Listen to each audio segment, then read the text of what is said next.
Winston Churchill once said, quote, "I am strongly in favour of using poison gas against uncivilized tribes. It would spread a lively terror," end quote. He also said, quote, "The Aryan stock is bound to triumph," end quote. And he describes how in his service in imperial warfare, he engaged in, quote, "jolly little wars against barbarous peoples," end quotes. And in these jolly little wars, he describes going through native settlements, systematically destroying house after house after house, burning all the crops, slaughtering the livestock, and filling in the wells with concrete. Now, what I've just told you has probably provoked some kind of opinion in your head. Maybe that opinion is, that's fucking horrific. Maybe the opinion is, well, that's what everyone was doing then, so I can't make a moral judgment on what Churchill as a person was like. Maybe it's something in between. The point is that this whole question of how do we judge historical figures is extremely relevant, because we're entering an era where we're really starting to reappraise our views on what we once considered national heroes. Another great example is Edward Colston, who wasn't a national hero, but was still an esteemed figure, and we're starting to reappraise them based on the standards of today. And in terms of this question, can we do that? Or if we can't do that, what standards should we be judging these historical figures on? It's something that I think is on everyone's minds, even if people aren't putting it in those specific words. And ladies and gentlemen, if you want an answer to that, I say ladies and gentlemen, kings, queens, all kinds of sovereigns, anyone in between, if you want an answer to these questions, and if you want an answer without bias, without bullshit, without any kind of random hot takes, and incorporating political science, history, and other genuine scientific fields, you've come to the right place, because ladies and gentlemen, you are listening to Polymath. Now, I'm your host, Daniel Aaron Levy. It is lovely to be doing this. I think this is a very relevant episode, so I'm really excited to be doing this. I was originally, for episode 18, I think this is, for episode 18, I was going to do one on the rewrite that I did of the Harry Potter series, but I've decided not to do that because it's too much Harry Potter. I don't give that much of a shit about Harry Potter. I don't want to give that impression. So I'm doing this instead because it's something that I think is important. It's something that I think has real weight and substance to it that I want to get out there. And this question of, can we judge historical figures by the standards of today, I think is very, very important. Churchill, by the way, was conservative even for the time. So actually, the Prime Minister at the time, the Prime Minister at some point, Stanley Baldwin, was advised not to include him in his cabinet because he was so right-wing. And also his doctor was even surprised at how right-wing he was and said, Winston, I think, what's the quote? Oh yeah, quote, "Winston thinks only of the colour of their skin," end quote, when it comes to other races. So, not a particularly enlightened individual. I am your host, Daniel Aaron Levy. I'm very, very excited to be doing this episode. I think this is a very important episode. It's one that's certainly been on my mind. It's one that I think is on everyone's mind, sort of in the Western world, because it's become very historically relevant now. Not historically relevant, politically relevant now. And not just with British figures, I mean also with Columbus, classically, the founding fathers, but there are equivalents of this for every nation. I mean, if you want to look at even Finland, for example, Mannerheim. Mannerheim is seen as a national hero in Finland, but if you look at Mannerheim's actions, he actually did some very vicious war criminal activities. The point is, we're starting to really think about this stuff. It's starting to become a very important issue in Western society, and I want to address it properly. And I was originally going to have episode 18 of Polymath be my rewrite of the Harry Potter series, based on the social sciences, based on like a realistic rewrite of the Harry Potter series. I'm postponing that for now. Not because I don't care, but because I don't really care. Because, I mean, it's Harry Potter. It's fun, it's nice for, like, shits and giggles, but it's too much Harry Potter. I don't want to do two in a row. And I really wanted to do something which I feel is actually very, very important. So, can we judge historical figures by the standards of today? I think the most important thing to understand here is that it's not just about historical figures' political views. There's a moral component to this as well. We see imperialism, oppression of other races, racism itself as moral wrongs nowadays. And we can see that it's not just, when we're talking about how political norms have changed, we're not just talking about amoral factors like views on the economy, for example. It's a political/moral complex. So first, we need to really understand what gives people political and moral beliefs. So if we're going to talk about can we judge historical figures by the standards of today, we need to understand what's going on in the heads of these historical figures. We need to properly understand it. Now, in order to do this, we need to ultimately look at psychology. And obviously, when we look at the psychology of these historical figures, we can't do that in isolation. That has to be informed by all the factors of their society at the time. So we need to look at politics, we need to look at economics, we need to look at sociology, but we need to integrate that with psychology, because ultimately, if we want to come up with a standard of judgment, the question is, of someone's political and moral beliefs, those exist in their own heads. Those are psychological constructions. So we need to explore it from a psychology-based perspective as long as we're as long as we're integrating other disciplines as well. So what gives people these political moral beliefs? Is it individual factors or societal factors? And are those individual factors nature or nurture? Now, as a general rule, whenever you're presented with a dichotomy like this, it's always going to be both. So what shapes the belief systems of individuals is, of course, both them. It's down to individual components and also the society that they inhabit and that they've been raised in. And when it comes to those individual components, it's due to nature and nurture. So the point is that people's views come from individual and societal factors, and those individual factors will be in part innate factors, genetic factors, that lead to people forming different kinds of political and moral beliefs, and learned factors, so the environment that people are raised in. And we're going to explore how this makes sense a little bit later. I think when it comes to sort of political psychology, when it comes to exploring political beliefs and in having any kind of political discussion, I think a very important thing we need to do first is to define what the terms left-wing and right-wing actually mean. And from that foundation, we can then sort of understand what we're actually talking about when it comes to these political and moral beliefs. It's a very important bedrock to have for this kind of discussion. So I'll just give a brief elaboration on that now. So, in terms of what left-wing and right-wing actually mean, I have done a full Polymath episode on this. So, in episode 8, I talk about this, and I think the depth that it deserves, but I'm just going to give like a brief summary now. So, when we think of left-wing or right-wing, we tend to think of this one-dimensional axis, this spectrum. And we kind of have a vague conception of what's at each end. We kind of associate leftism with freedom and trans rights and environmental protections and regulation of the economy, and then the far left with communism and socialism, etc. And we kind of associate rightism with maybe the Republican Party and opposition to new feminist movements and a more free market economy. And at the far right, we have totalitarian dictatorships like the Nazis in Italy, etc., etc. But we have this really big muddle of ideas. Like, people can they can get a gist of what left-wing and right-wing means, but there's not much actual definitions there. And a lot of that confusion comes from the fact that when we think of this one-dimensional axis, we're simplifying what leftism and rightism are massively. So if you look at what experts in political science actually say, and if you try and break down the various different strands of what compose leftism or rightism, you can distill that one-dimensional axis, that single spectrum, into 3 different spectra. And these 3 spectra, as an aggregate, make up what we think of as left-wing and right-wing. So one of these spectra is economic, one of these spectra is political, another one of these spectra is socio-cultural. So what's that economic spectrum? We have an economic spectrum of economic leftism versus economic rightism. And economic leftism is basically about government intervention in the economy. Economic rightism is about government non-intervention in the economy. So as we move leftwards on this spectrum, we go to greater intervention in the economy. As we move rightwards on this spectrum, we go for more deregulation of the economy. So at the far right of that economic spectrum, we have complete laissez-faire, no regulation. At the far left of that economic spectrum, we have central planning, no markets at all. That's itself an oversimplification, but again, please look at episode 8 if you're interested. The second spectrum is a political spectrum, and it's a spectrum of libertarianism versus authoritarianism. And it's basically like saying, how much power should the government have? How much influence should the government have in the daily lives of its citizens? And it also comprises beliefs of how power should be distributed, who gets power, how should it be used. So at the more libertarian end, we have Western liberal democracies. In the more authoritarian end, we have authoritarian regimes like Russia, China, etc. At the farthest end of that spectrum of authoritarianism, we have totalitarian regimes like Nazi Germany. At the far libertarian end of that spectrum, we have anarchism. The final spectrum we have is a socio-cultural spectrum. And essentially, it's about people's views on social issues. So, for example, feminism or trans rights or LGBTQ issues, etc., racism. But it's also on people's value systems. So we can see that with a progressive or conservative stance, the values associated are very different. So this spectrum is about progressivism versus conservatism. And at the progressive end, the values that we see, we're not just seeing more progressive takes on social issues, you also see a greater emphasis of values such as freedom or equality of opportunity, fairness, caring for others, etc., etc. And at the conservative end of the spectrum, we have a greater value emphasis on proportionality, so people getting what they're owed, no free handouts, and also on stability, on order, on tradition, on duty, on hierarchy.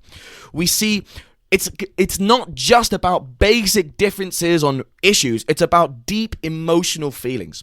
Now, for a better characterization of this socio-cultural spectrum, because there's a consensus of political science in this area and what left-wing and right-wing mean, but there's lots of models you can apply, there's lots of ways of articulating this. So another way of looking at this socio-cultural spectrum is by actually expanding that spectrum into a two-dimensional graph. So if you Google search something called the World Values Survey, it's this massive or international organization that basically polls people in different countries on their values, and it's been doing it since 1981, and it goes into much more depth on what people's values are, these social cultural values. I'm not going to go into it now because it's a bit more detailed, but I really recommend checking it out. But one key thing to talk about here is that these terms, left-wing and right-wing, these are relative in societies, not absolute. So, for example, in the USA, the Democrat Party is seen as quite left-wing. In Western Europe, it would be seen as center-right-wing. The Republican Party in the USA is seen as right-wing. In Western Europe, it would be seen as far-right. In Afghanistan, it would be seen as left-wing. The point is that the different packages of beliefs and ideas represented by an institution like the Democrat Party are left-wing in some societies, right-wing in other societies. The point is that different societies have different conceptions on what's considered left-wing or right-wing at the time. Even for a single society, so for example, I'll just use the USA, just because it's a very classic example that you probably all know a little bit about, regardless of where you're from. The standards of what's considered left-wing or right-wing have changed throughout time. So right now, in the USA, you're centrist if you believe racism is bad. Towards the conservative end of the spectrum, you have people who might not think racism is bad and might be racist. Towards the progressive end of the spectrum, you get a growing number of people who believe that not being racist isn't enough and it's important to be actively anti-racist. So in the 1920s, about 100 years ago, the normative standard belief at the time was that racism wasn't a bad thing, it was even a good thing, but that slavery was a bad thing. And then more right-wing views include the idea that slavery may be a good thing. More left-wing views would be that not just slavery, but also racism is a bad thing as well. If you go back 100 years before that, in the 1820s, if you look at the 1830s rather, if you look at the USA, a centrist view, at least in the South, may have been slavery isn't a bad thing, slavery is a good thing. A more right-wing view would be that slavery isn't brutal enough. A more left-wing view would be that slavery is a bad thing and should be abolished, but there shouldn't be equal civil rights between the races. The point that I'm trying to make here is that these terms, leftism and rightism, are relative in societies, not absolute. Now, the question of what leads an individual to be either left-wing or right-wing is very, very interesting. And it's based on really ultimately what's going on inside their own heads. Because remember, your political/moral beliefs, your views on the world are ultimately psychological, intangible conceptions. If we want to understand them, we have to look at psychology. There's actually a specific subfield of psychology dedicated to the interaction between psychology, the human psyche rather, and political/moral beliefs. And it's called, as you might expect, political psychology.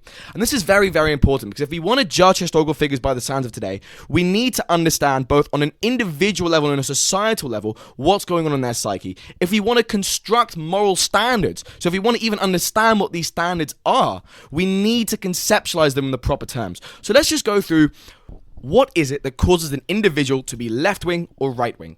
Now, again, it's all going to be due to nature and nurture. It's going to be a combination of innate versus learned factors. So first of all, there are correlations between personality traits and political views. And remember, these are correlations. It doesn't necessarily imply one causes another. And also, these are correlations amongst huge numbers of people. So they don't apply to individuals. When we're measuring people's personality, if you survey loads and loads of different cultures around the world, and you take loads and loads of adjectives they all have for personality, you'll find that in individuals, certain personality traits tend to co-occur with certain other personality traits. And if you distill that far enough, you get these 5 overarching umbrellas for lots of different personality traits, as exemplified by adjectives that loads of different cultures all use to apply to describing personalities. You find these 5 umbrellas of traits that all correlate together. And in psychology research, that's known as the Big 5. So what are these Big 5 personality traits? What is this sort of basic metric for understanding personality? It can be exemplified in the acronym OCEAN, which stands for openness to experience, conscientiousness, extroversion, agreeableness, and neuroticism. Let's go over that. So agreeableness, an individual who's high in agreeableness is someone who's nice, patient, kind, tolerant, caring, relaxed, chill, benign, essentially. Just a chill guy. Someone who's low in agreeableness might be snappy, irritable, aggressive, angry, intolerant. Extroversion. Someone who's high in extroversion might be charming, outgoing, thrill-seeking, center of attention, or would like to be the center of attention, energetic, enthusiastic, playful, etc. Someone who's low in extroversion might be more calm, solitary, quiet, less outgoing, more satisfied with a little less action and thrills, etc., etc. Neuroticism, someone who's high in neuroticism might be unstable, unhappy, emotionally volatile, stressed, etc. Someone who's low in neuroticism might be calm, chill, not chill in the agreeableness sense, as in just tolerant, chill in an emotional sense, chill in a kind of stress-related sense, stable, involatile, etc. Conscientiousness. Someone who's high in conscientiousness might be diligent, organized, hardworking, industrious, thrifty, disciplined, etc. Someone who's low in conscientiousness might be messy, unorganized, untidy, maybe a bit less diligent, maybe a bit less practical, etc. Openness to experience. Someone who's high in openness to experience might be creative, unorthodox, thinks outside the box, open to new ideas, interested, curious, interested in different cultures and different ideas. Someone who's low in openness to experience might be conventional, orthodox, less questioning of the world around them, less open to new ideas, more cognitively inflexible, more rigid, more dogmatic, etc., etc. This is a very crude summary of the Big 5, by the way. I'm just going through it so quickly because we've just got so much to go through here, guys. There's so much to fucking talk about here. I think I'm going to do a full video on personality research later. That's just like a very broad sweep. It's a very broad overview. So when we look at individuals' political stances, there actually are correlations between traits of the Big 5 and political stances, at least in the Western world. So people who tend to identify as conservative tend to be higher in conscientiousness. People who identify as liberal tend to score higher in openness to experience and agreeableness. Now remember, these are averages. They don't apply to individuals. And they're also correlations, not causations. So it's not the case that if you change your political beliefs to become liberal or conservative, your personality is suddenly going to shift. Similarly, it's not the case that if your personality suddenly shifts, you're going to, by definition, change your political stance. It could be that there's a third confounding factor here. There's this kind of third variable which the data isn't capturing that both pushes people's personality to be in a certain direction and which pushes people's political stance to be in a certain direction. There's also correlations between brain activity and political stances. So people who identify as liberal tend to have a higher activity in a region of the brain called the anterior cingulate cortex, which is responsible for sort of empathy, sort of emotional empathization with other individuals, trying to see, so sort of being able to deduce how other people are feeling and feeling the same way in kind.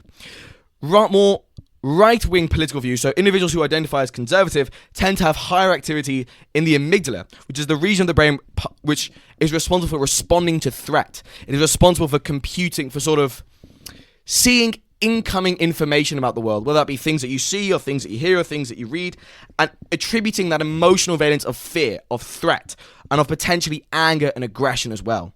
There's also evidence that people who identify as conservative show greater brain activity in a region of the brain called the insula, which amongst many things is responsible for processing feelings of disgust as well.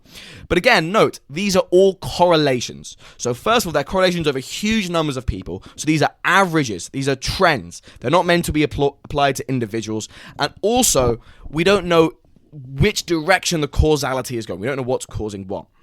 There's also a very interesting theory when it comes to sort of what shapes people's political beliefs called moral foundations theory. And when I say theory, I don't mean like a prediction, because that's a hypothesis. An hypothesis is a prediction that you make of, it's some kind of educated guess, right? A theory is a model of the world based on evidence. A moral foundations theory basically identifies 6 moral networks going on in the brain. And I talk about this a lot more in episode 5 of Polymath, whether morality is innate or learned. It's a very, very interesting theory, and one with a lot of evidence behind it. And it's when basically these 6 networks in the brain, there are these 6 sort of both physical hardware circuits in the brain and also kind of psychological, intangible, moral bases that we tend to draw upon when it comes to constructing our morality. And these 6 neural networks in the brain, there are these innate networks in the brain, which are kind of like the basic building blocks for morality. They're these kind of fundamental, inbuilt, emotion-driven, like motive force, like an engine for a moral conception of the world. And the exact form of morality that human beings adopt varies greatly, but it tends to draw upon these foundations in some way. So the first foundation is called empathy. Humans care about other people's suffering. So for example, we think cruelty is morally wrong. We don't like inflicting random pain or suffering on other individuals. The second moral foundation is equality, but in the sense of fairness, of things being fair, of no one being unfairly privileged over other individuals, for example. The third set of moral foundation is equality, but in the sense of proportionality. So people getting what they're owed. It's another way that you could talk about fairness. In fact, I'm going to say the moral bases are, I was misremembering, sorry. So the moral bases are empathy, fairness, and proportionality. But the fairness and proportionality moral foundations can both be described as equality. The fourth moral foundation is authority. So having a dutiful, respectful, morally sanctioned authority. So for example, when kids are really rude to their parents for no reasons, we tend to dislike that. We tend to see that as morally wrong. The fifth foundation is loyalty. So being loyal to individuals and groups who you perceive that loyalty should be owed to. So betrayal and being a traitor is generally seen as morally wrong. The sixth moral foundation is something called sanctity. And so in the Western world, in the Western conception of morality, we don't really have much of a conception of sanctity. Conservatives tend to draw on sanctity much more than liberals. So when, for example, conservatives in America dislike people treading on the flag or burning the flag, that's seen as that's an outrage of the moral foundation of sanctity. It's like you're treating something with a sort of spiritual or metaphysical value poorly. Also, like urinating on the side of a temple, for example, or farting in church or something. If you see that as immoral, that's like you're violating the idea of sanctity. So an interesting thing is that whilst all individuals have all these 6 moral foundations, based on different individuals sort of have a different balance, a different sort of emphasis at all these different foundations. So some individuals emphasize one foundation much more than the other. It forms a much greater motive force towards their morality, and breaches of this moral foundation generate a greater emotional response. So when we look at different political stances, we see that liberals, or people who identify as liberals, tend to, at least in the Western world, draw most heavily on the moral foundations of empathy and fairness. Whereas individuals who identify as conservative in the Western world draw on all 6 of these moral foundations much more evenly. So they draw upon empathy, fairness, proportionality, authority, loyalty, and sanctity. Outside the Western world, there's less of an emphasis on equality, on empathy and fairness, and much more of an emphasis on sanctity, authority, and loyalty. The point is that our basic political stances don't just come from us making rational decisions about random social issues. Our basic political stances come from much deeper, more emotion-driven, moral conceptions of the world, which is why I've been consistently saying that this whole episode isn't just about political beliefs. It's about political and moral beliefs, because the two are intertwined. Individuals' perceptions of politics come from what they feel intuitively is morally wrong. If you look at it, so your stance on a political issue, on a political figure, ultimately you can dress it up in the words that like, you can rationalize it in the words you like. But if you look at something like abortion or euthanasia or divorce or family authority, or so the husband having authority over the wife, you're ultimately deep down going to conceptualize this as either morally right or morally acceptable or morally wrong. And when it comes to complex issues like, for example, welfare or redistributive taxation, so taking some money away from wealthy individuals in society who may have earned that tax to redistribute to poor individuals who may need that tax, ultimately, you're making a moral judgment between the values of proportionality and inequality here. So the idea of, because on the one hand, if you're taking money away from people who have earned that money, that may be seen as morally wrong. But on the one hand, it may be morally wrong to allow lots of people in society to have very little, while other people in society have a lot. And based on your answer to this basic moral dilemma, this basic trade-off, that really, I mean, that's a major political question. Like, that determines whether people are economically left-wing or economically right-wing. So, I mean, when I said earlier about how economic questions tend not to be moral, I mean more in this economic questions about, like, whether inflation targets should be 1% or 1.5% aren't moral conceptions. But when it comes to economic leftism versus economic rightism, when we look at economics in a broader picture, these are very much moral questions. Another very important thing to understand when it comes to political psychology is that humans have an inherent tendency for dichotomous thinking. We tend to see the world in terms of us versus them. You see this all the time. You see it in politics, you see it in religion, you see it in football teams, you see it in whenever there's in racism, for example, in xenophobia, or even in sexism, or even in homophobia. Whenever there's a salient difference, whenever there's something that the human brain can pick up on as a difference between you and someone else, the human brain tends to engage in this in-group, out-group thinking. So classifying people as either an in-group, i.e. sharing some key trait that you identify yourself as, and as an out-group, i.e. having a different trait that you identify as. So, for example, if you're a very dedicated conservative or very dedicated liberal, you'll see other people with your political stance as members of your in-group, and people outside that stance as members of your out-group. And human psychology is geared towards favoring loyalty towards the in-group and hostility towards the out-group.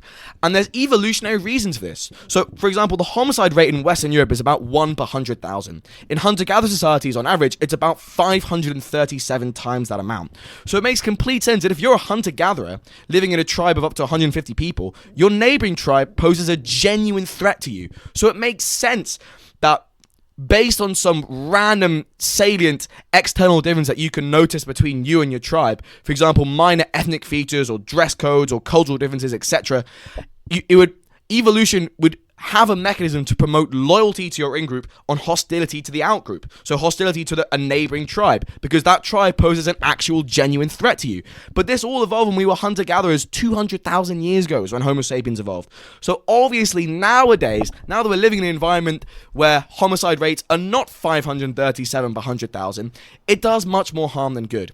It's worth saying that outgroups, for example, the definition of an outgroup can vary. So a very dedicated political extremist may see their outgroup as the other side. A racist may see their outgroup as black people. A homophobe may see their outgroup as LGBT plus people, but you may not see those individuals as an outgroup at all.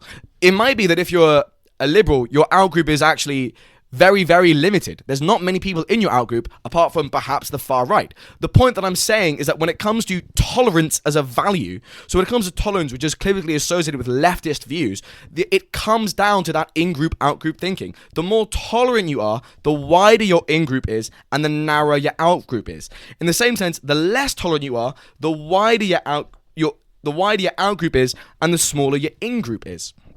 When it comes to conservative psychology as well, also progressivism versus conservatism. What does it fundamentally mean to be progressive or conservative? Fundamentally, to be a progressive means that you're pushing for change in a society. You want to change the status quo. To be a conservative means that you're opposing that. You're supporting the status quo in society. Now, obviously, the issue varies massively based on societal context. So a conservative nowadays will have completely different views to a conservative 200 years ago. But the point is that the dynamic between you have a status quo in society, progressives want to change that status quo, conservatives want to keep that status quo, that holds constant, because that is the basic, fundamental, key definition of what these terms are.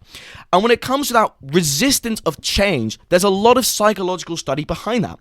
So as I mentioned earlier, correlated with conservative political stance tends to be a higher activity in the amygdala, the part of the brain responsible for perceptions of fear and threat. The idea is that conservative political thinking a lot of the time comes from the reason why you resist change is because you see that as a threat. So a conservative in the Western world, for example, may notice in the past few decades the course and nature of feminism has radically changed in the Western world, and They are a conservative because they see that change and they dislike it in some way. I'm not at all saying that all conservatives will follow that pattern, or to be a conservative means following that belief system. Not at all. But the point is, the idea is that you have identified a change in society and you are opposing it. And you are opposing that change because of fear of that change. So it makes sense that conservatism is correlated with lower levels of openness to experience, and therefore it's correlated with resistance to change, because that is what it is. That is fundamentally what it is. Another example is, so in the 1960s, for example, in the civil rights movement, the civil rights was supported by, in that time, progressive, and opposed by, at that time, conservatives. Conservatives opposed civil rights because they felt threatened by the changing status of African Americans in the USA, and therefore didn't want to, and as a result of that threat, as a response to that threat, wanted to oppose civil rights legislation. Another example I'm trying to think of is conservatives today in the EDL, for example. So everyone in the EDL is a conservative, right? In their issue, what they've seen is that they've seen a growing proportion of immigrants in the UK.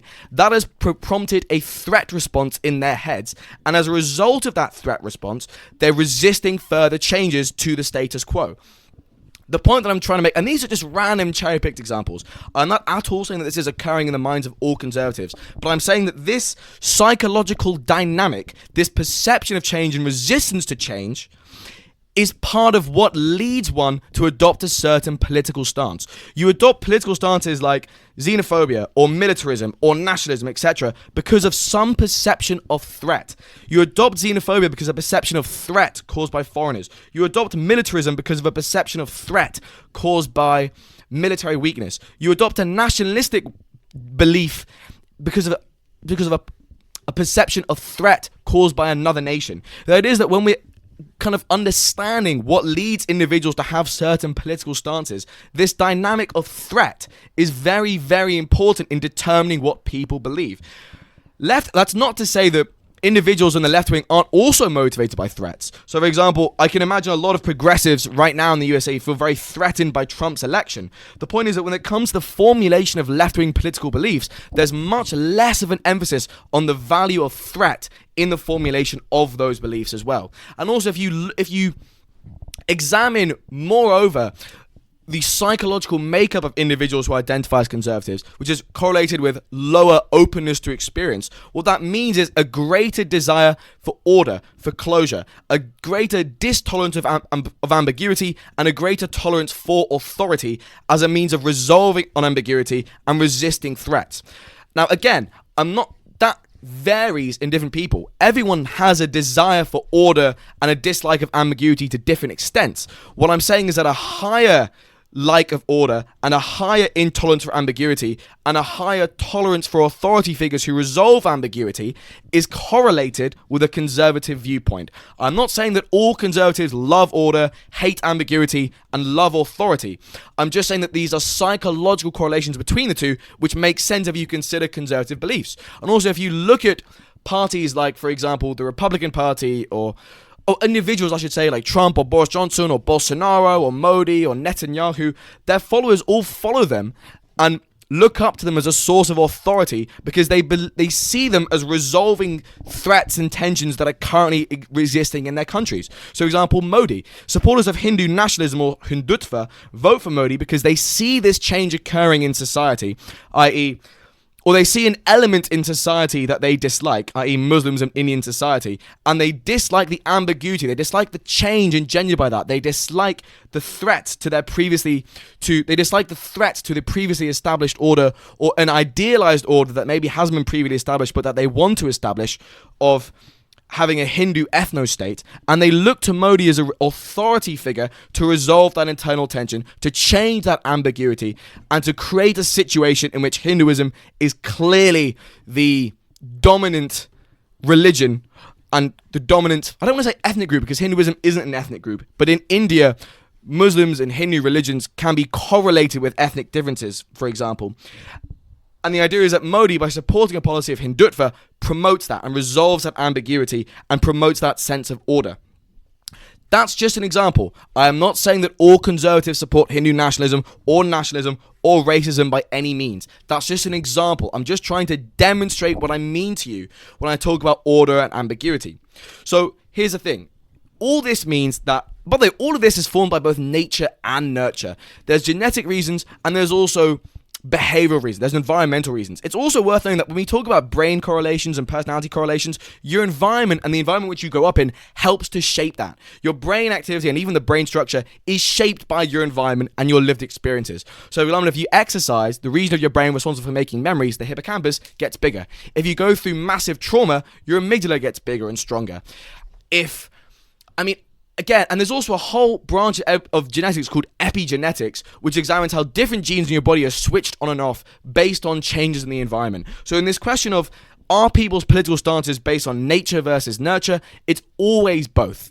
You can't really separate them between. The point that I'm trying to say is that an individual's political stance is based on psychological factors. I've just provided a very brief overview of them that's not complete at all, and I've picked a few examples that I believe that you'll all be able to understand and relate to. But again, I'm not trying to make any sweeping definite statements here. I'm just relaying to you correlations that have appeared in the literature.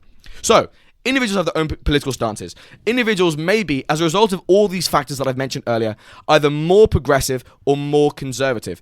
But that identifies their basic stance. Individuals may have a predisposition to identifying as liberal or conservative, or to, i.e., being more left-wing or right-wing. But in terms of what they actually believe, in terms of the actual views that they have, that's dependent on society, because individuals who are left-wing and right-wing right now in the Western world tend to share a certain set of beliefs. But 150 years ago, there were also people who identified as left-wing and right-wing, but they had very different views to people who would call themselves left-wing or right-wing now.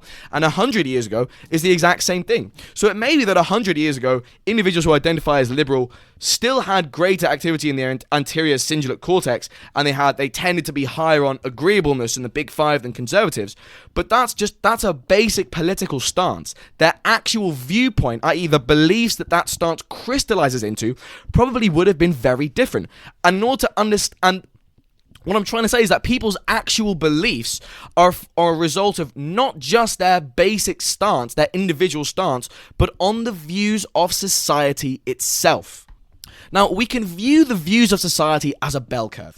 In any society, so imagine a bell curve, a normal distribution, you would call it in statistics, kind of like you've probably seen this in like GCSE maths or something, it's kind of like an inverted U shape. So imagine you have a curve, and it's really tall at the top, and it gets smaller as you go out to the sides, and it gets really small at the extreme fringes of that curve. And it's a symmetrical curve. So that's what a bell curve is.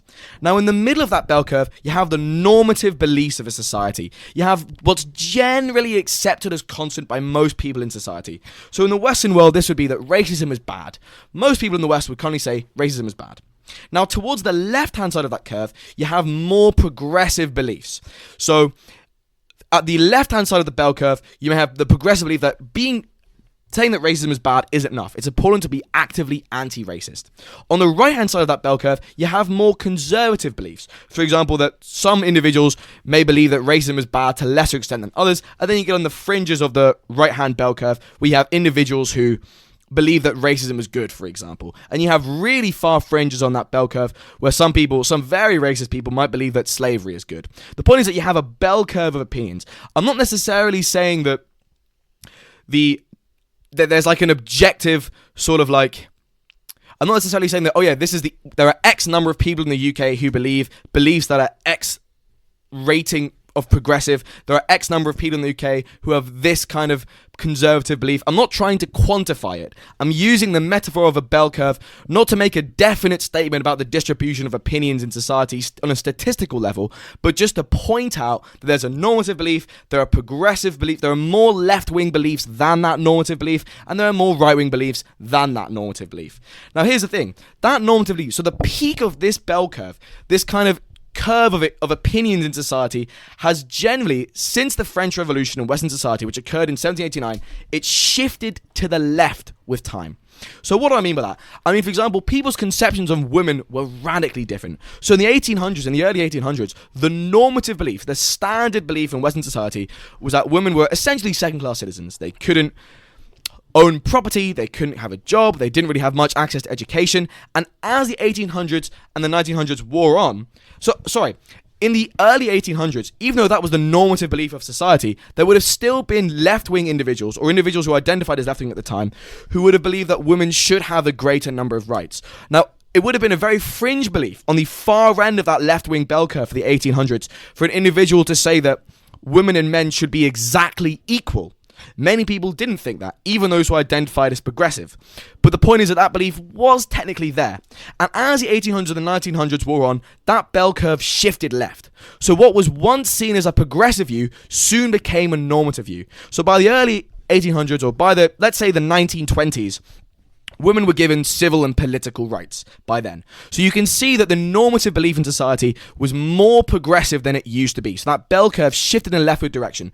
But you still had individuals on that new bell curve who were more progressive than that. Individuals who believed in full cultural equality for men and women. People who thought that people who recognized that although women were legally equal to men, the actual respect accorded to them in the minds of individuals in that society was often much, much less.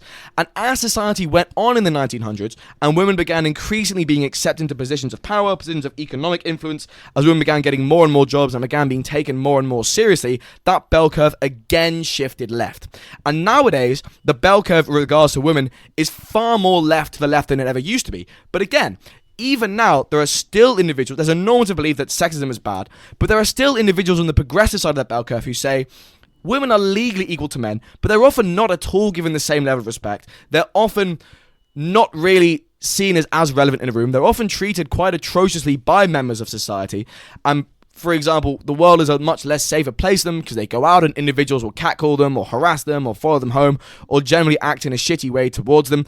And they also, you might also say that things that they need, for example, tampons and pads, are still taxed, and there's still lots of shame and stigma around the issue of periods, etc., etc.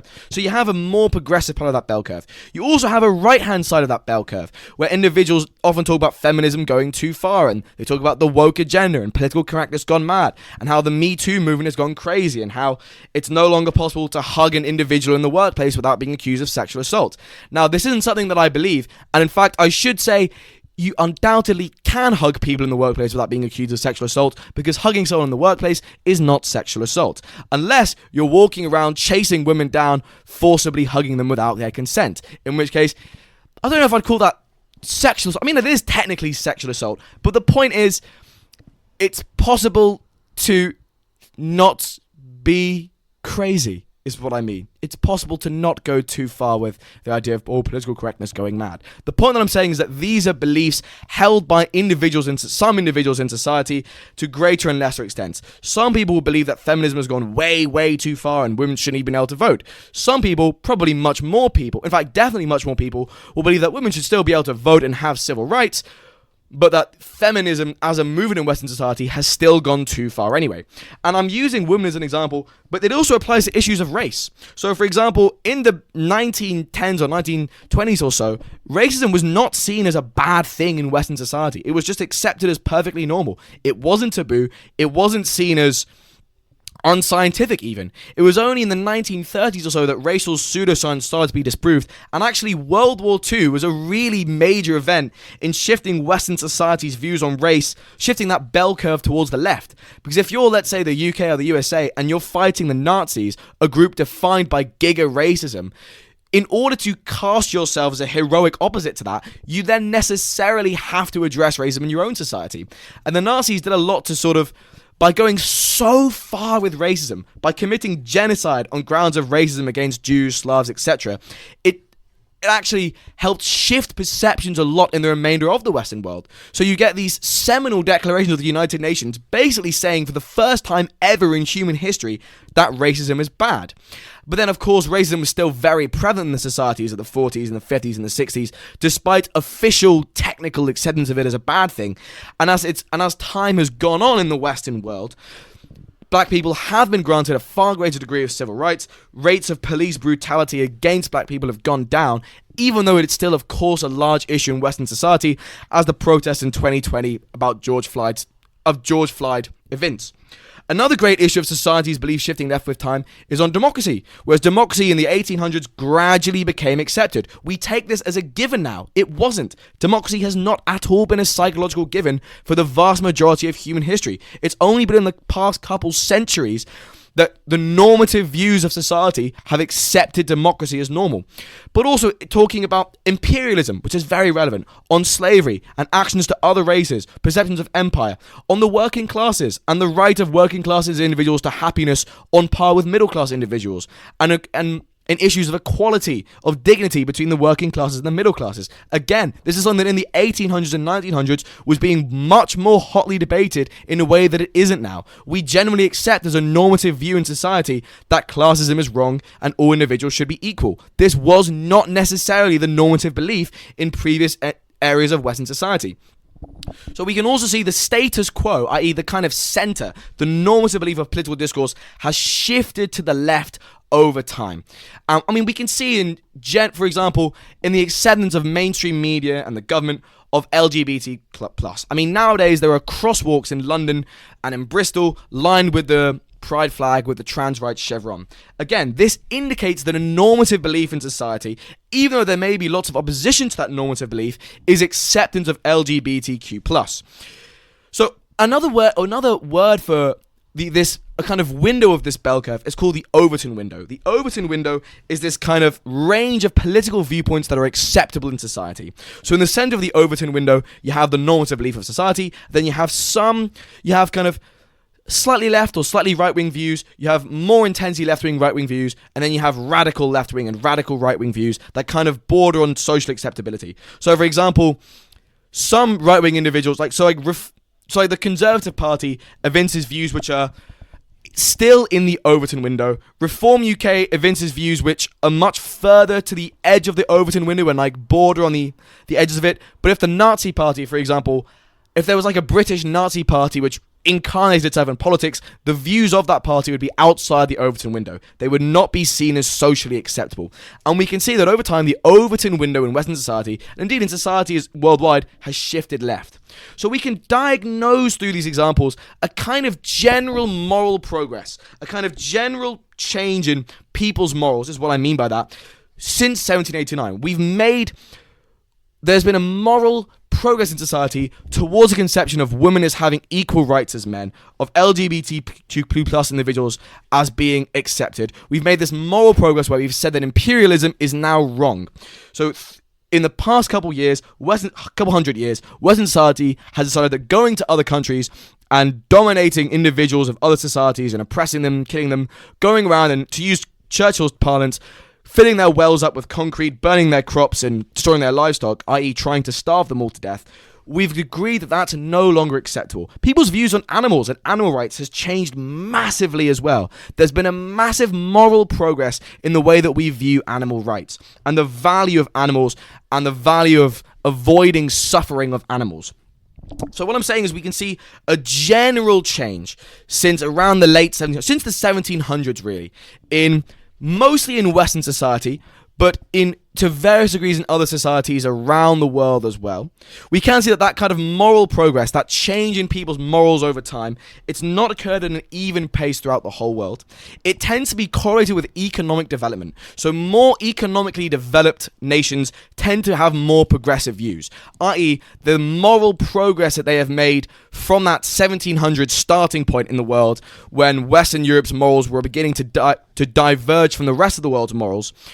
We can see different levels of that moral progress in different regions of the world. And let's just take a moment to talk about what these morals are and how these morals have all changed.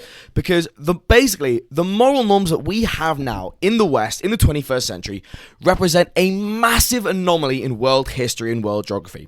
And I'm not just talking about the morals we have specifically with regards to issues like feminism or trans rights or veganism or environmental protections. I'm talking about the basic fundamental political moral assumptions that we hold. Let's look at some basic ideas which we all generally accept. We all accept the idea that violence is not an inherently good thing. You have to have a justification to use violence. It's actually bad unless you have that justification. All people are also fundamentally equal. No one is born being inherently better than another person. The purpose of a state ultimately, when we look at a state, when we look at political debates within a nation, what it really comes down to is about making people happy. So when it comes to, for example, which economic policy we should go for, that's about which policy brings the greatest number of happiness to the greatest number of people. The purpose of a state is not just to promote the glory of that state at the expense of other states and to assert dominance over other nations. Also, we generally accept the idea that in an ideal society, all the citizens are happy, rather than in an ideal society, all the citizens are blindly obedient. We have this idea that politics and the way that we govern societies should be based on reason, i.e. what we think, what we can puzzle out to be right, rather than based on what we've just always done, so adhering to tradition or blind obedience to custom, blind obedience to authority figures. We have this idea that freedom and equality of opportunity are inherently good things. It is good for people to start out equal, and it is good to be free. Liberty is a good thing. We make the basic assumption that people have rights, that people should consent to be governed, rather than being forced into a regime that they don't want to be in. And we take this idea that religion and the state should be separate entities for granted. All of this is part of the political and moral philosophy that is called liberalism. Now, we talk about liberalism loads in this channel. I mean, I think regulars of the channel are thinking like, holy shit, he mentioned liberalism, he did it. I think if you were going to make a bingo card of Polymath, the word liberalism would just have to be in the center. But in any discussion in politics, anything at all, on political science, political psychology, anything, liberalism is the key word. It's the key word. And in the series that I'm doing on this channel about an objective guide to political ideologies, liberalism was the first episode. It's in episode 9 because it's just so important. Now, here's the thing. That everything I've just mentioned, all the stuff that I've just said we take for granted, that is a package of beliefs that is encompassed by the word liberalism, by the philosophy of liberalism. Now, the philosophy of liberalism originated in Western Europe. There are some roots of liberalism in the 1600s, but really liberalism flowered and took shape as it is now in the 1700s in a social movement in Western Europe called the Enlightenment. Now, more on that in episode 9, more on the history of it in the previous episode. We're not going to get into it now. But basically, what we've mentioned earlier are these moral foundations. So liberalism draws on the moral foundations of empathy, equality, proportionality, and liberty. It draws on the foundation of empathy because it opposes meaningless suffering. It draws on the foundation of equality because it believes in equality of opportunity. It focuses on the foundation of proportionality because it believes that people should get what they're owed. No one should be born into privilege. No one should be born being better than anyone else. Any differentials in society of wealth or social status should be based on merit, not inherited privilege. And liberalism draws on the moral foundation of liberty, i.e. freedom. It is much less emphasis on the moral foundations of authority, loyalty, and sanctity. And of course, the word liberalism, the meaning of this philosophy of liberalism has evolved greatly since the 1700s, as you would imagine. There's lots of different varieties of it, lots of different variations of it, and as Western society has progressed since the 1700s, I say since the 1700s, liberalism only began to be accepted in Western society gradually during this period in history called the long 19th century, which consists of 1789 to 1914. So in the 1700s, the ideas of liberalism were created, the philosophy was made, but it wasn't incorporated into Western society. It only became normative in Western society at the end of this historiographical period, the long 19th century. And throughout that period, we see the emphasis of authority, loyalty, and sanctity in public life gradually decreasing. Now, liberalism also involves a progressive widening of one's in-group and therefore a widening of your circle of empathy, because the whole point of liberalism is to base the conduct of politics on reason, i.e. on things like, for example, the utilitarian philosophy of giving the greatest happiness to the greatest number.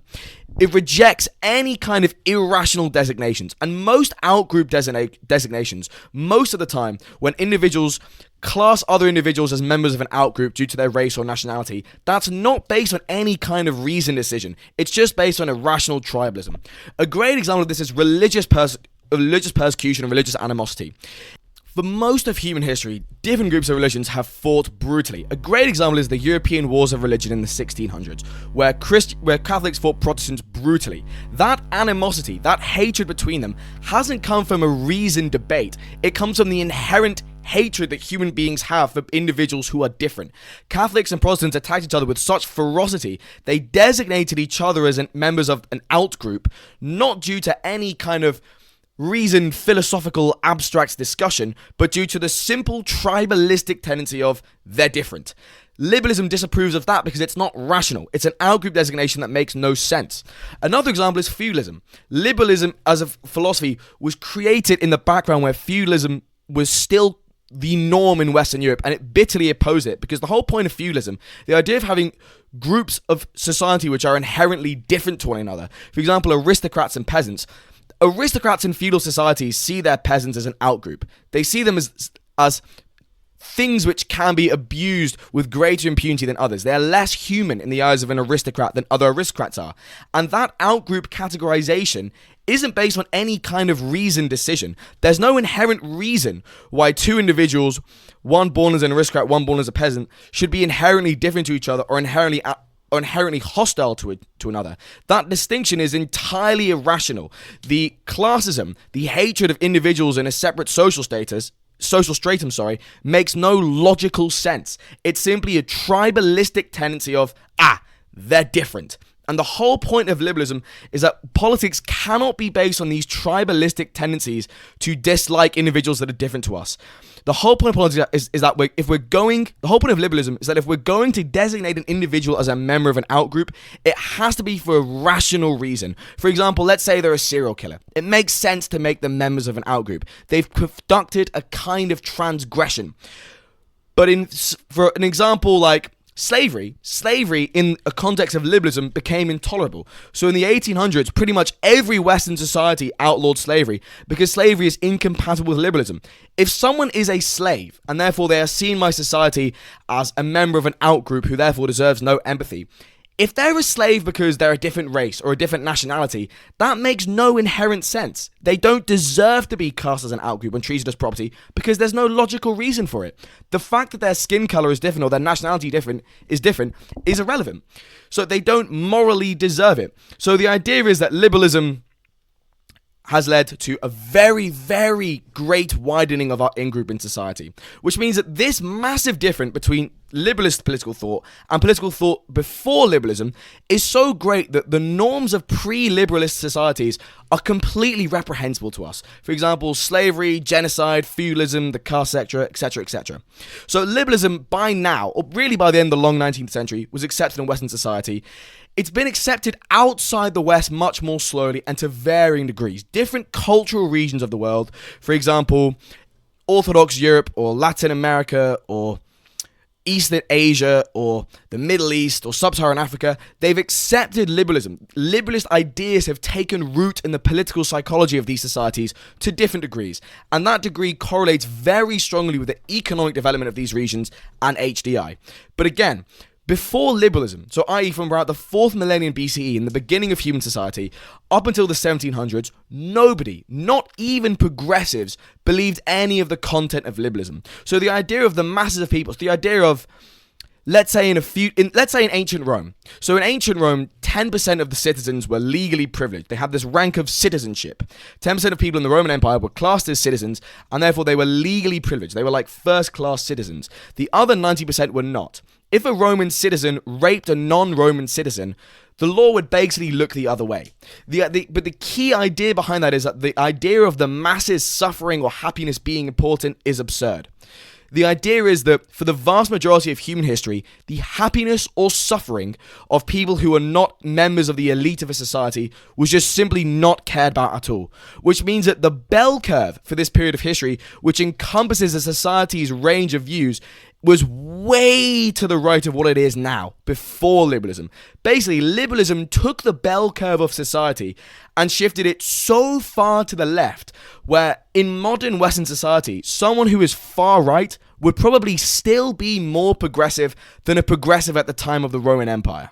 So if we took an individual, let's say we took a individual who was a centrist in the Western society. No, let's take a right-wing individual who's living in the West in the 21st century. Teleport them to a society before liberalism was a thing, and they'd be horrified. Teleport any Westerner from the 21st century into any society before liberalism was accepted, and they would be absolutely horrified. Let's look at this in terms of political psychology. So even though modern Western conservatives emphasize the moral foundations of authority, loyalty, and sanctity far more than modern Western liberals, and they have a comparatively narrower in-group. So for example, a modern Western conservatives in-group may explicitly exclude immigrants, for example, whereas a Western liberals in-group may include immigrants. Due to being raised in a liberalist environment, even the most conservative Western conservative, their moral foundation balance and the size of their in-group would still be massively different to anyone raised outside a liberalist environment. The key thing is that environment of liberalism as a philosophy plays such a great role in changing people's moral foundations balance and changing people's in-group size that anyone raised in that environment just has a completely different viewpoint to anyone raised outside that environment, which means that when we make comparisons between political norms before the long 19th century and after the long 19th century, so for example, if we compare the modern West to the Roman Empire, that's really, really difficult, because without that environmental influence of liberalism, which greatly that's a societal factor, that's not an individual factor. Without the societal factor of liberalism, norms become wildly different. Now, let's start combining. So we've talked about individual factors, we've talked about societal factors. Here's the thing. The bell curve in a society is defined by that society, but people's position on that bell curve in society is based on individual factors. So you're born, let's say, into Western society. The bell curve of views dominant in Western society it's not something that you can determine. But individuals have different stances. Individuals are predisposed due to nature and nurture to being progressive or conservative for whatever reason, for all the reasons that we've explored earlier in this episode. And that people's position on that bell curve is based on individual factors, even if that bell curve is determined by society. But this also means that an individual's objective views will vary because society has a massive influence on the way people think. Human beings are social animals. Our political and moral belief systems come from the environment we've been raised in. So, for example, why is it that Westerners versus non-Westerners consistently evince different views, different social culture views? So, for example, if you polled lots of different Western countries on like a percentage of households which are okay with same-sex marriage, it's usually in like the 70s and the 80s in Western Europe. In Ukraine, for example, it's 14%. In Nigeria, it's 9%. In other countries around the world, it's like in the 60s or the 50s or the 40s. I'm just picking examples here. The point is that people form these beliefs because they're raised in societies. Like in Nigeria, how 9% of people polled in Nigeria support same-sex marriage. That's got to be due to societal reasons. It has to be because the bell curve in Nigeria regarding homosexuality is so much further to the right than the bell curve in the UK regarding homosexuality, that it's only the most progressive individuals in Nigeria who fall on the leftmost part of the bell curve and who therefore accept homosexuality. Whereas in the UK, that bell curve is shifted much further to the left. So far more people, even those who identify as centrist or even slightly conservative in the UK, still support same-sex marriage because the bell curve itself is further to the left. So we can see an overlap where the leftmost fringe of Nigeria, the leftmost portion of that Nigerian bell curve overlaps with it's the same as the center. It's same as basically all the UK bell curve, apart from about 14% of individuals in the UK who are polled and who didn't support same-sex marriage. So a progressive or a conservative is a progressive or conservative in any age relative to their society, but their actual beliefs would vary. So what I'm trying to say is that if let's say you take a modern Western liberal, right? So you took, let's call them, I don't know, what should we call our liberal? Let's just call them Luca. Right? So you take Luca. Luca is a liberal in Western society because of the individual factors, the brain factors, the personality factors, the experiences that he's had, all these things that we've talked about that impel him to take a liberal stance in Western society and which put him on the left-hand side of that bell curve. And his objective views represent the objective views of the left-hand side of that bell curve, i.e. trans rights, environmental protections, feminism, etc., etc., etc. Now, let's say you transplant Luca into the late 1800s, right? And he grows up with the exact same inherent genetics and experiences, or at least as similar experiences as you can in that time period. But so he still grows up to be a liberal. So in the late 1800s, Luca is still a liberal, but the objective views represent the left-hand side of the bell curve of his society. And because that societal bell curve is so much further to the left, Luca's objective views are much, much more right-wing. So for example, if individuals women in the 1960s actually have less feminist views than men in the 1990s, because again, that societal bell curve has shifted. So if to use the other example, let's take a conservative and you call him Colin. Colin is a conservative in modern Western society in the 21st century. He's a conservative, but he probably still thinks racism is wrong, even though, because, I mean, most Conservative Party voters in the UK, for example, probably do believe racism is wrong, but let's say that they just oppose diversity quotas as means of rectifying that racism, or they oppose stringent regulations on hate speech for the sake of freedom and not having the government impinge on free speech rights. So let's say Colin is a conservative. The individual factors of Colin impel him to be a conservative, so his viewpoints represent the right-hand side of that bell curve in society. Now, if you take Colin to the late 1800s, Colin would still be if you transplanted him in the late 1800s and kept those individual factors constant, he's still the right-hand side of the bell curve, but the right-hand side of the bell curve, it's objectively much more right-wing views. So Colin would now be opposing racial equality and civil rights, for example, and in the USA, Colin would be supporting Jim Crow laws, for example. So if you take a conservative nowadays, and a conservative nowadays is someone who, let's say, opposes third-wave feminism. A conservative in 1918 would have been someone who opposed the right of the working classes to gain the vote. A conservative in the 1920s would have been someone who opposed the right of women to vote. A conservative in the 1900s would have opposed the law that made marital rape a crime. A conservative in the 1800s would have opposed the abolition of the slave trade. A conservative in the 1830s would have opposed the abolition of slavery. A conservative in the 1830s also would have opposed the introduction of democracy into Western society. I'm not saying this to shit on conservatives. I'm just trying to say a conservative, the individual factors that can impel you to be a conservative, lead you to adopt very different beliefs in different ages. And because throughout centuries in the world, there has been a general moral progress, it means that the stuff that conservatives voted for historically would be stuff that would be abhorrent to us now. That's not me trying to shit on one side of the political spectrum. That's just objectively true if you accept the premises of a conservative as someone who opposes changes to the status quo, and if you accept the premise that standards and political norms have changed over time. So this at last brings us to the question of judging historical figures by the values of today.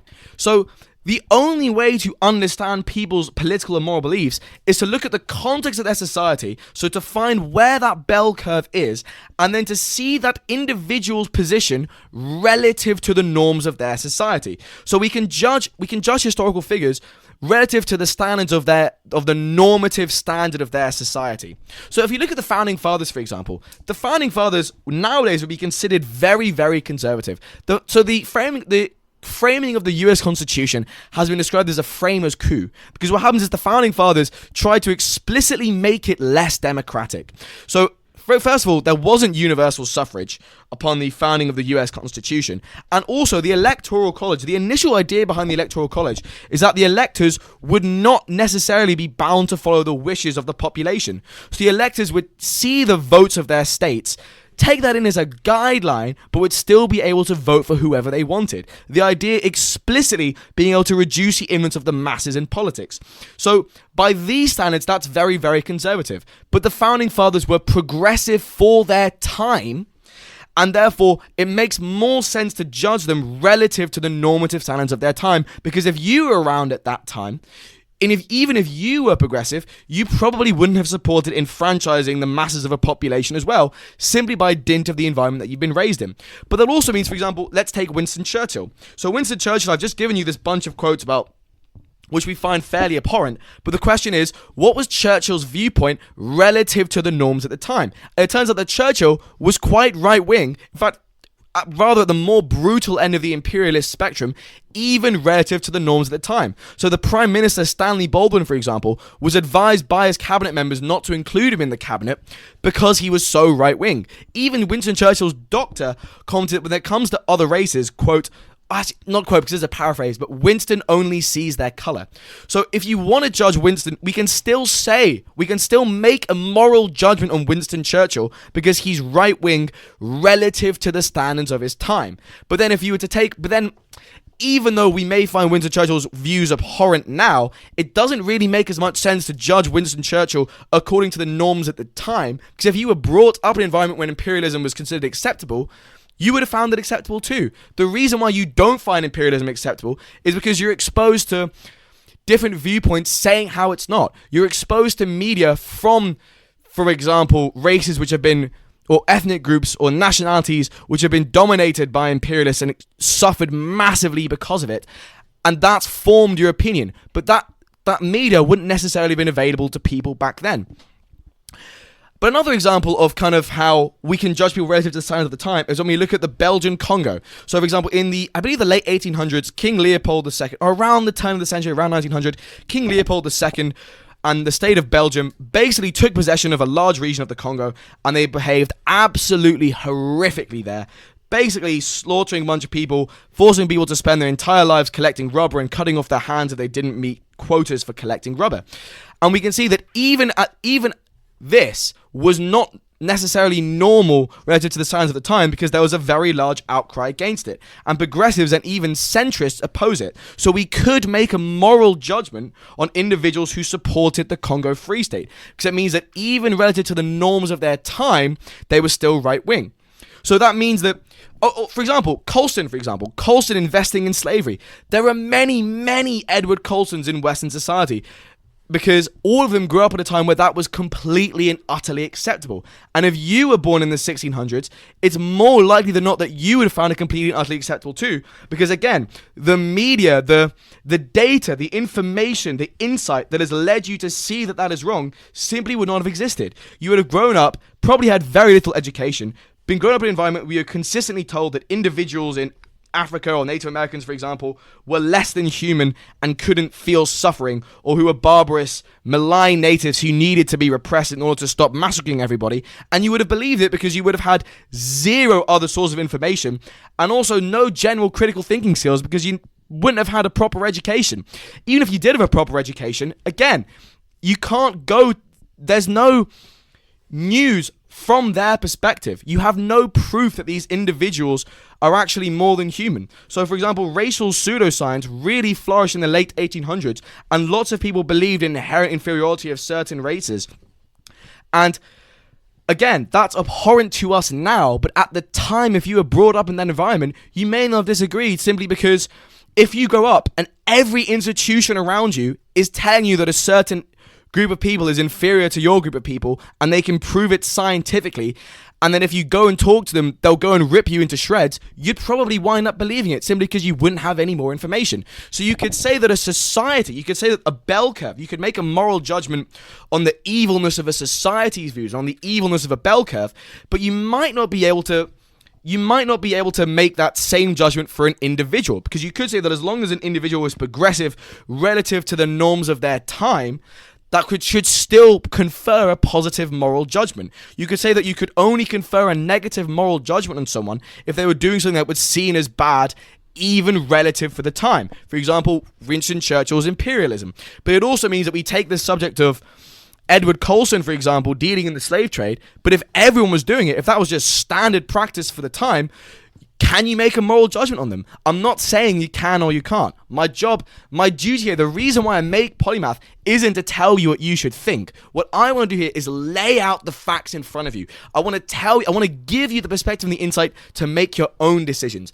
If you think that everything I've just said is outrageous, and then I'm trying to excuse slave traders, I'm really, really not. I'm not trying to excuse that. I'm not trying to justify it. I'm not trying to say it's a good thing. I'm not trying to say that you should give them a free pass.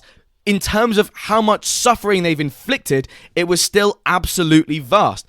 All I'm going to do is point out the idea that if you were in that environment, would you have done the same? And would that have made you evil? Can I make a moral judgment on your character for doing that if you've grown up in an environment where you don't have the cognitive resources, you don't have the societal information available to you to see that as a moral? I'm not giving you a definite answer. I'm just saying. But then here's the thing. This position of moral relativism brings us to some very, very scary areas. I'll give an example. The ancient Romans. I'm using the Romans as an example because it's just something that resonates with most of these viewers. But When the Romans captured a city, do you know what they did? The Romans would slaughter every single male child, every single pregnant woman in case they gave birth to a male child. Find all the women, repeatedly rape them with the blood of their dead relatives still on their hands, and then enslave them, where they'd be consigned to a life of slavery and probably repeated rape. Also, genocide. Caesar killed so many people in Gaul that he, I think, may have even... I don't remember what the proportion was, but it was a massive, massive genocide of Gaulish people when he conquered the region. And Caesar did that basically just for social status, basically to further his political career. And let's talk about slavery. It was only in the 1700s that individuals began to see slavery as morally wrong for the first time. Slavery began in 4000 BC. Slavery began when civilization began, and human civilization began in 4000 BC to 3400 BCE, depending on which historian is dating it. Slavery was practiced and seen as completely legitimate throughout all of that time. But if we're talking about this moral relativism, if I'm saying that we can only judge people's morals relative to the standard of their society, we get into some very shady areas where we're justifying genocide and slavery. The Mongols, for example, would commit genuine, vast mass murderers to the point where this one time, Genghis Khan sent an envoy to the leader of some random state called Khwarezmia. The leader of that random state called Khwarezmia killed the envoy out of anger. So Genghis Khan, in retaliation, killed every single individual he could find in that nationality. He slaughtered women, children, babies, livestock. There were pyramids of infants' heads, infant skulls, that were piled up by the Mongol invaders. They saw that as completely legitimate. But again, I'm talking about genocide and slavery as if it's some kind of exclusive pursuit of the Romans and Mongols. This was how war was practiced until a few centuries ago. Everyone did this. If you look at the Old Testament, for example, genocide happens again and again and again and again. The deliberate extermination of whole ethnic groups and nationalities. And here's the thing, if you look at Roman society, for example, in Roman literature, there's just nothing. No one is saying how this is a bad thing. No one is condemning slavery. No one is saying how malign what they're doing is and how malign the Roman conduct of war was. There's just no real discourse about this in any Roman sources. No one influential. There's never any influential campaign to talk about this. So what I'm saying is, if historical societies are shit, if the bell curve in these societies is objectively evil, where that's just justifiable, can we then say that all these individuals, all those Roman legionaries and Mongol soldiers or Babylonians or Mesopotamians who raped and killed and enslaved, is that all okay? Do they all get a free pass? Are none of them evil? So basically what I'm asking is, if we are judging people by the norms of their societies, how far do we go with that? Because the norms of societies used to dictate some extremely horrible, barbaric atrocities. So is everyone in human history then just evil? So what we're trying to do is to try and formulate some objective standards for morality. Is there any unchanging standard of morality that remains constant regardless of a society's norms? Is there any benchmark, any standard that we can apply regardless of societal context, regardless of where that bell curve is? Well, so basically, can we take a perspective that isn't fully morally relativist? Because remember, if we're taking a fully morally relative perspective, we're saying that we can only judge people relative to their norms at their time. So we could take a look at one of the moral foundations, which is empathy. So let's say all individuals will vary on a one-dimensional axis of how much emphasis is given to empathy. So for example, modern Western conservatives give less emphasis to empathy, so they rate lower on that axis. Modern Western liberals give more emphasis to empathy, so they rate higher on that axis. Non-Western conservatives will be even lower in that axis than Western conservatives in the empathy axis, etc., etc. But everyone varies on that axis. But here's the thing. You would imagine that after a certain cutoff point of empathy, after a certain level on that axis, you have enough basic empathy. You have a sufficiently large baseline to oppose things like slavery, right? You'd imagine that after that a certain level of empathy, regardless of context, something like slavery or genocide just doesn't sit right with you. But here's the thing. There is zero... I'm going to use the Roman Empire as an example because it's just...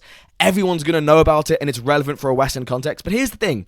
There's no reference to anyone in the Roman Empire, any major influential figure, any serious discourse to say that slavery or genocide is wrong. There's just nothing about it. There is no Out of all the diversity and the richness of Roman political opinion, the stances that are conspicuously absent is abolitionism or any kind of argument against genocide. So how do we reconcile this? Is it just the case that everyone in Roman society was below that cutoff point for empathy? Is it the case that everyone in Roman society is a psychopath? But here's the thing. There's plenty of evidence for empathy in Roman society. And I think people who study Roman societies or classical societies in general or any human societies in general are struck by the inherent constantness of the human nature. They are struck by the fact that these people, they also loved and they also laughed and they also cared, just in the same way that we do. The difference between the ancients and the moderns is not due to some kind of radical psychological change in Homo sapiens. So the key thing is here, the key way to reconciling these two crazy, seemingly incompatible facts is when we think that everyone's basic capacity for empathy was the same. But what was happening in Roman times, for example, is that the circle of empathy, people's conceptions of their in-group, was so narrow that it simply wasn't directed at people like individuals in a lower social class or individuals of a different nationality, etc., etc., etc. And because all these people fell outside the in-group, they fell outside that region for which empathy was applied, they could essentially be treated like garbage. They were dehumanized. They were devalued in the eyes of those who were in that in-group. Now, interestingly, the people doing the genociding, so if you're a Roman soldier and you go into a town and you slaughter all the civilians pleading not to be killed, that might give you PTSD. In fact, if you look at Nazi Germany, for example, so when Nazi Germany invaded Soviet Russia in Operation Barbarossa, what happened was behind the front lines of Nazi troops, you had groups of individuals called Einsatzgruppen, and these were highly motivated troops whose job it was just to go from place to place and just kill any Jew that they saw, just slaughter them. Now, even these Einsatzgruppen, even these people who placed Jews, there was so much in their outgroup. They had so little empathy for Jews. They had dehumanized Jewish people so much in their heads that they were able to go and be Einsatzgruppen. They were able psychologically to do that. Even these people essentially just broke apart. They showed signs of massive psychological damage. But here's the thing, that individual discomfort amongst the Einsatzgruppen was not reflecting a societal discomfort. There was no movement in Nazi Germany to toleration of Jews. In fact, as Nazi Germany, as that state grew older, it became increasingly genocidal and horrific. So the point is that a Roman soldier, for example, may have had PTSD from committing genocide, but that wasn't reflected in any kind of societal discomfort in committing genocide. So here's the thing. Let's say you are a modern Western conservative. The psychological makeup that has predisposed you to becoming a conservative, let's say that psychological makeup, you transplant that psychological makeup to 0 CE. So you have an individual who has the psychological makeup predisposed them to conservatism. That individual, born in the Roman Empire, would be okay with slavery and genocide.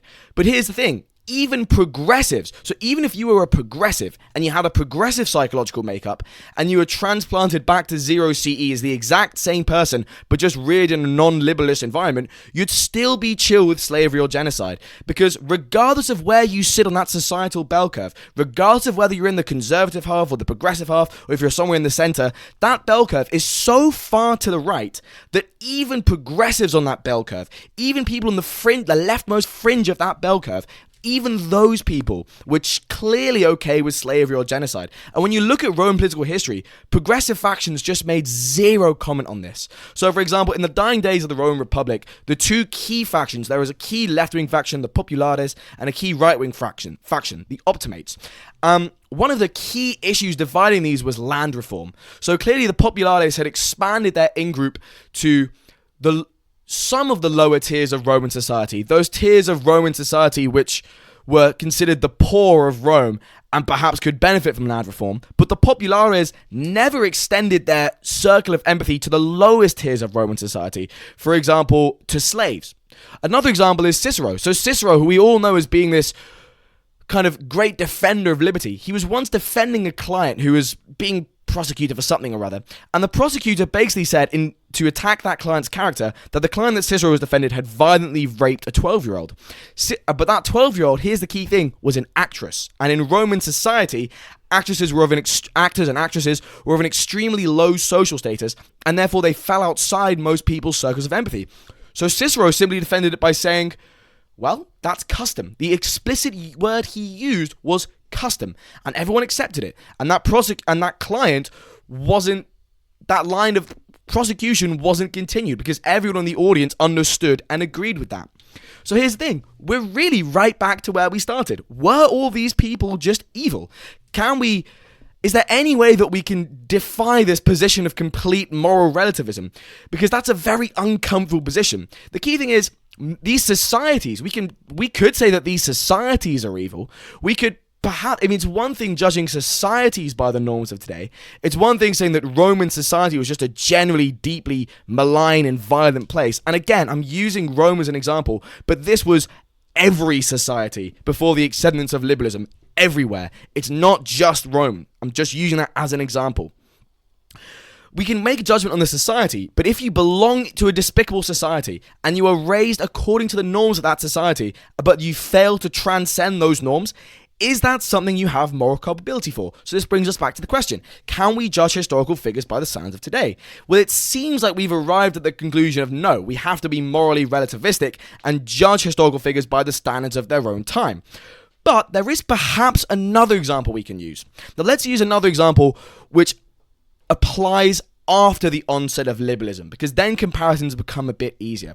So let's say in modern Western society in the 21st century, you are someone who would still be considered a conservative, but you have certain views. For example, you're completely okay with same-sex marriage, you oppose racism, you completely support trans rights, but you oppose things like affirmative action, so racial diversity quotas in employment.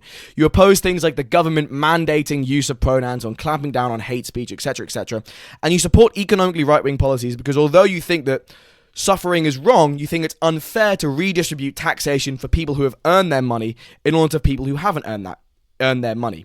So that typology, that flavor of conservative, if you like, is actually known, you could call that a libertarian. So in Western society, we can consider a basic typology of Western political archetypes as liberal or conservative, but a way to complicate that, a kind of extra element in this typology, would be to expand that binary characterization to a tripartite characterization of liberal, libertarian, and conservative. Wherein a liberal is someone who has socially and economically left-wing views, a conservative is someone who has socially and economically right-wing views, and a libertarian is someone who has socially liberal but economically conservative views. So let's look at the psychological makeup that leads to that political archetype of libertarian. So if we look at moral foundations, we're seeing an emphasis on the empathy, proportionality, and liberty foundations. There is a concern for other people's suffering, and hence things like, so libertarians are completely okay with things like same-sex marriage because they don't see the point of just screwing over individuals who are LGBTQ, for example. They support proportionality. So they take economically right-wing policies because of this idea of proportionality, of people getting what they're owed, of taxation not taking away the fruit of people's work and being given to individuals who haven't worked for it. I'm not necessarily saying that is the case with redistributive taxation. I'm not saying that that's an objective appraisal of redistributive taxation, but that is the appraisal that a libertarian may apply to it. So we can still see their moral kind of decision-making taking place here. And we can clearly see amongst libertarians a preference for liberty, i.e. the government not intervening in people's lives both in an economic sense and also in a social sense. So we also see in libertarians a wide in-group, for example, tolerance for homosexuals, tolerance for minorities, tolerance for transgender people, etc., etc. And we see a tolerance for ambiguity, and we don't see this deep need for social order that you typically see in the political psychology of people who identify as conservatives, for example. So here's the thing. In the Western 21st century, having this specific psychological makeup leads to a set of beliefs that could lead you to be characterized as a conservative. So libertarians are often called conservatives by liberals. They're often kind of understood that even though they may tolerate issues like gay rights or same-sex marriage or civil rights, etc., etc., etc., but they are still seen as conservatives due to their economic views and also due to their reluctance to have the government play any kind of role in rectifying the social issues of racism, homophobia, sexism, etc., etc. But here's the thing. That psychological makeup, even though that crystallizes you into a conservative belief nowadays, for the vast majority of human history, that psychological makeup would make you a progressive. Because the emphasis on the empathy, proportionality, and liberty foundations, as well as that wide in-group and tolerance for ambiguity, it makes, for basically all of human history, that will make you a progressive. Because for basically all of human history, being a progressive was basically identified with being able to tolerate things like, I'm trying to word myself properly. For basically all of human history, if we look at the 1800s, for example, the question wasn't whether like the government should rectify social issues like racism. The question was whether racism was a social issue at all. And if you had the psychological makeup for being a libertarian, if you were transplanted in the 1800s, you would conclude that yes, racism was a social issue. You may not believe that the government should actively intervene in it, but you would still identify it as a bad thing, which means that we have an example of someone who could be considered a conservative in the 21st century, but you take that exact psychological makeup and transplant it into another era, and they're seen as wildly progressive. And that's important because if we look at individuals who are socially liberal or socially conservative, we can see psychological makeups that predispose them to that stance, that predispose them to that side of the bell curve, at no matter what stage in human history. Whereas with the idea of the libertarian political type, we have a psychological makeup that doesn't seem to clearly confine you to the left-hand side or the right-hand side of the bell curve. So individuals in the West, so as I said, individuals in the West who identify as conservative have, relative to their society, psychological makeups which emphasize authority, loyalty, sanctity, an intolerance for ambiguity and change, and a narrow in-group. And because these moral foundations are relative to their society, obviously a modern Western conservative pays less heed to authority, loyalty, and sanctity than a modern non-Western conservative, but the point is that it's relative to their society. So individuals who in the West who identify as conservative in that tripartite classification on the right-hand side of the bell curve would still be on the right-hand side of the bell curve no matter where that bell curve was. It's just with the case of libertarians that we have a discrepancy there. And that's really, really important because we might be thinking, aha, we have some objectivity here. We have some kind of psychological makeup which exists independently of the bell curve of the society. We have some kind of evidence against moral relativism.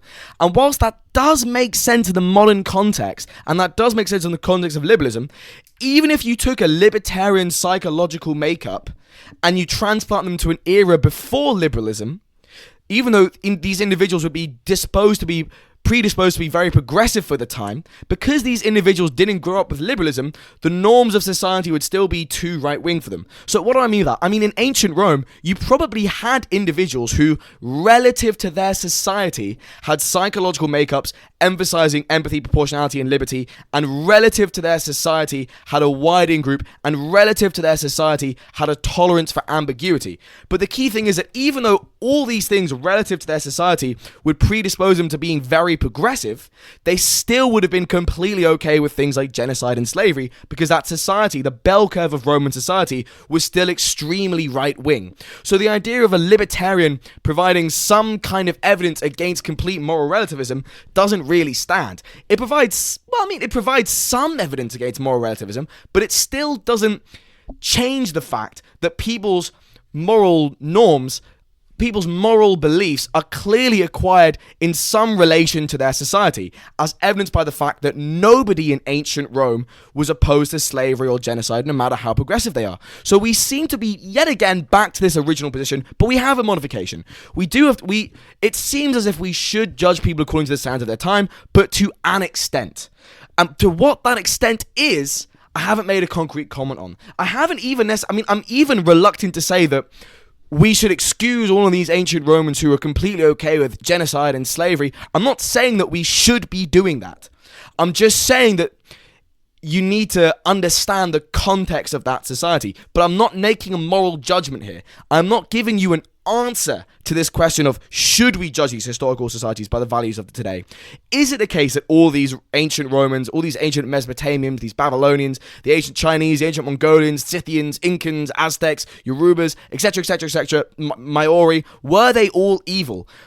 I can't give you a definite answer for that. So all of this isn't very concrete. I'm not really giving you any firm answers. And I think that's because not only is it the case that I can't do your thinking for you, but I also think that I shouldn't do your thinking for you. What I want this podcast to be, what I want Polymath to be, is for me taking lots of expert consenti from lots of different academic fields and synthesizing these consenti into one kind of coherent stream of information and then presenting that to you. But what I want to do here is present you with information. I want to present you with facts. I want to present you with things that we know about psychology and sociology, for example. But the way that you interpret that, what you do with these facts, what you do with that information, I want that to be up to you. The whole point of Polymath is to encourage you to do your own thinking, to think independently, and to do your own research. The point is not to spoon feed you an ideology. I mean, the tagline of Polymath, what I do fear with the name of this show is that people think that I am being arrogant and calling myself a polymath. I'm not a dickweed, I promise. The idea is just that you become polymaths by watching the show. And as part and parcel of being that has to necessarily be someone who thinks independently and critically, which means that in matters like this with no objective answer, my job is to increase the clarity of the problem, not to feed you a solution. And that's what I'm trying to do today. And ladies and gentlemen and other patricians, that leads us to the end of this episode. This has been a really big episode. It's one that I've wanted to do for a while. See, I've actually re-recorded about half this episode. So there's about an hour of footage that I've recorded that isn't seeing the light of day because it wasn't a sufficient quality for me. I want this to be as good as possible. I want this to be something that I'm really proud to be putting out into the world. And that's why I re-recorded it. And I do this with pretty much all the episodes, actually. There's lots that I re-record because it's not that I'm doing this for grades or views or clicks. I feel an intrinsic motivation, an intrinsic need to put out good content, to give you guys real information worded in a proper way, in a proper manner. And I feel a need to do justice to the ideas that I have in my head and the knowledge that I've accumulated, and to articulate that in a proper way that properly conveys the knowledge that I've gained. Because to me, that's really, really important. Yes, anyway, God, yapping aside, I hope you're having a lovely day. Thank you so much for watching to the end. It really is an honor. Even if you haven't watched to the end, even if you tuned away after the first minute, obviously, if that's what you did, you wouldn't be listening to this. But for what it's worth, I'm still grateful. I'm still very, very grateful. I hope you're all doing well, ladies and gentlemen, and I wish you a lovely, lovely evening. Take care.